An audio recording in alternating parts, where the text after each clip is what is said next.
Hello everyone, welcome back to our channel Princy cooking and vlogs. ఈరోజు ఈ వీడియోలో టేస్టీగా అండ్ హెల్తీగా సాంబార్ రెసిపీ ఇంట్లో ఉండే అన్ని రకాల వెజ్జెస్తో నేను చేసి చూపించబోతున్నాను. వీడియో ఫస్ట్ నుంచి లాస్ట్ వరకు చూసి వీడియో ఎలా అనిపించిందో కామెంట్ రూపంలో తెలియచేయండి. చూస్తున్నారు కదా, బెండకాయలు, క్యారెట్, అలాగే ములక్కాయలు, ఆనియన్, ఆనపకాయలు, దోసకాయల్ని చూస్తున్నారు కదా. ఈ విధంగా మనకి ఇష్టం వచ్చిన షేప్స్లో మంచిగా కట్ చేసి పెట్టుకోవాలి. కొన్ని అల్లం ముక్కలు, వంకాయలు, అలాగే కొత్తిమీర, ఇవైతే పొటాటోస్ అండి. నిలువుగా అయితే కట్ చేసి పెట్టుకున్నాను, చిన్నగా అయితే స్మాష్ అయిపోతాయి అన్నమాట. ఇవి క్యారెట్స్ కూడా నిలువుగా కట్ చేసుకున్నాను. ఇవి చిన్న స్వీట్ పొటాటోస్ అన్నమాట. 2 పీసెస్గా మాత్రమే కట్ చేసుకున్నాను. నెక్స్ట్ వచ్చేసి ఇవి టొమాటోలు, ఒక 2 టొమాటోల వరకు తీసి కట్ చేసి పెట్టుకున్నాను. బెండకాయల్ని చివర్లంతా కట్ చేసి ఇలా పీస్ చేసుకున్నాను. ఒక పెద్ద సైజు ఆనియన్ని కట్ చేసి పెట్టుకున్నాను. అలాగే ములక్కాయలు, ఇవన్నీ కూడా మంచిగా కట్ చేసి పెట్టుకున్నాను. నెక్స్ట్ వచ్చేసి చింతపండుని నానబెట్టి తీసుకున్నాను. తర్వాత కందిపప్పునైతే బాగా ఉడికించి పెట్టుకున్నానండి. దీనిలోనే పచ్చిమిర్చి, కొంచెం పసుపు వేసి బాగా బాయిల్ చేసి అయితే ప్రక్కన పెట్టుకున్నాను. మనకు హెల్త్కి మనం ఎప్పుడూ నచ్చిన కూరగాయలే తినకుండా అప్పుడప్పుడు ఇలా సాంబార్లో అన్ని రకాల వెజ్జెస్ వేసుకొని తింటూ ఉంటే అన్ని బ్యాలెన్స్డ్ డైట్ అనేది మనకి వస్తుంది. మనకి ఏ రకమైన మినరల్స్ అయినా ఒకేసారి విటమిన్స్ కానీ మినరల్స్ కానీ అందుతాయి అన్నమాట. సో అన్ని రకాల కూరగాయల్ని వీక్లీ వన్స్ అయినా మంత్లీ ట్వైస్ అయినా ఈ విధంగా చేసుకుని తింటే హెల్త్కి చాలా మంచిదండి. చూస్తున్నారు కదా, అన్ని రకాల కూరగాయల్ని నేను ఉడికించిన ఈ పప్పులో వేసి ఒక 2 విజిల్స్ వరకు నేను కుక్ చేసుకుంటాను. కొంచెం కొత్తిమీరని అయితే ప్రక్కకు తీసుకుంటున్నాను లాస్ట్లో వేసుకోవడం కోసం.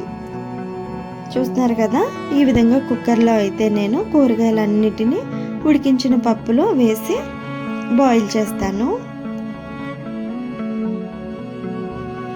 ఒక్కొక్కరు ఒక్కొక్క రకమైన ఫుడ్ని ఇష్టపడుతూ ఉంటారు కదండి పిల్లలు. ఒకరు బెండకాయ తింటే ఒకరు వంకాయ తినరు. అలా కాకుండా దీనిలో ఈ పప్పులో అన్నీ కూడా దీని నుంచి వచ్చే ఎక్స్ట్రాక్ట్స్ ఉంటాయి కదా, అంతా కూడా దీనిలో ఉంటుంది కాబట్టి పర్టికులర్గా పీసెస్ తినకపోయినా కానీ దాని విటమిన్స్ మినరల్స్ అనేవి దాంట్లో ఉంటాయి కాబట్టి పిల్లలకు కానీ పెద్దలకు కానీ చాలా హెల్తీ రెసిపీ కదండి ఇది.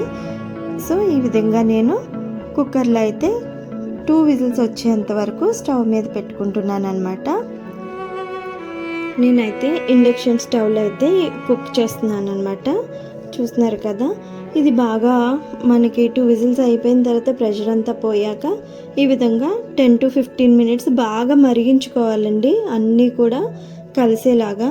కొంచెం 2 స్పూన్లు ధనియాల పొడి, అలాగే సాంబార్ పొడి వేస్తున్నాను. దీనిలోని వేసి బాగా మరిగించుకోవాలండి. అప్పుడే మనకి ఇంకా ఎక్కడైనా బ్యాలెన్స్గా కుక్ అవ్వకపోయినా బాగా ఉడుకుతుంది అనమాట. కొంచెం బెల్లం, కరివేపాకు, అలాగే కొత్తిమీర వేసి బాగా మరిగించుకోవాలి. తర్వాత తాలింపు కోసం మనం ఇవన్నీ రెడీ చేసి పెట్టుకోవాలి. ఆవాలు, జీలకర్ర, కరివేపాకు, ఎండుమిర్చి, అలాగే వెల్లుల్లిపాయలు, ఇవన్నీ వేసి మంచి తాలింపు అనేది వేసుకుంటే టేస్ట్ చాలా బాగుంటుందండి. హెల్త్కి హెల్త్ చాలా బాగుంటుంది అనమాట. మీరు కూడా తప్పకుండా ట్రై చేయండి. మీరు ఏ విధంగా ఈ రెసిపీ తయారు చేసుకుంటారో కామెంట్ రూపంలో అయితే నాతో షేర్ చేసుకోండి. చూస్తున్నారు కదా, పిల్లలకి ఒకరికి ఆనపకాయ ఇష్టం ఉంటుందండి, ఒకరికి క్యారెట్స్ వేయి మమ్మీ అంటారు. అలా ఒక్కొక్కరికి ఒక రకమైన వెజ్జెస్ అయితే నేను సర్వ్ చేస్తానన్నమాట. ఇది రైస్లోనే కాదండి, ఇడ్లీలో కూడా చాలా బాగుంటుంది కదా, మీకు ఆల్రెడీ తెలిసే ఉంటుంది. ఇదైతే నేను నా స్టైల్లో చేశాను. నేను హాస్టల్లో ఉన్నప్పుడైతే మా మ్యామ్కి రోజు సాంబార్ పప్పు తినలేకపోతున్నామండి ఆఫ్టర్నూన్ అని చెప్పేవాళ్ళం. మ్యామ్ అయితే మాతో చెప్పారు, మీరు ఆడపిల్లలమ్మ అన్ని రకాల కూరగాయల్ని తినడం కోసం, ప్రోటీన్స్ అన్నీ అందడం కోసం ఈ రెసిపీ చేస్తున్నారు, మీరు తప్పకుండా ఇష్టమున్నా లేకపోయినా తినాలి అని చెప్పేవారు. మళ్ళీ ఒక తల్లి అయిన తర్వాతే కదా పిల్లలకి అన్ని రకాలు పెట్టాలని ఈ విధంగా ట్రై చేస్తూ ఉంటాము. చూడండి, మా బాబుకైతే ఇడ్లీ కావాలి సాంబార్లో అని చెప్పాడు. నేను సాంబార్లో ఇడ్లీ అయితే వేసిస్తున్నాను. ఈ వీడియో కనుక మీకు నచ్చినట్లయితే ప్లీజ్ లైక్ చేయడం మర్చిపోవద్దు. Subscribe my channel. Thank you for watching. నమస్తే.